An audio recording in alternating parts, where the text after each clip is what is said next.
Hey everyone, Happy New Year. My name is Rachel Vago, and I am going to be sharing some NetSuite tips and tricks, something that I've dubbed SuiteTip Tuesday. So the first thing that we're going to look at today is the date field and some keyboard shortcuts to enter dates in NetSuite. So I'm going to start with sharing my screen, and you won't be able to see my keyboard, but that's okay. You can kind of imagine right along what that would look like. So I'm starting out with the vendor bill transaction. It's not limited to dates on transactions. It can be a date anywhere, like even a customer record. So I have blanked out this date because the first thing that I am going to show you is when you press your T key, it puts in today's date.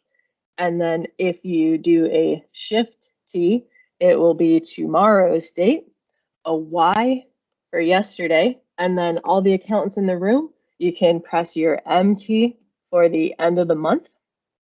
And then we also have our plus and minus keys. So a plus will advance it forward and a minus will move it back. And then of course, at the end of the day, you could always straight type your date in. Something helpful is you don't have to match formatting.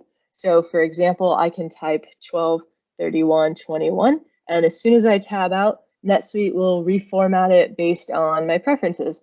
So hope you can find that useful. Give it a shot throughout the week. Let me know how it goes, and be on the lookout for next week's tip.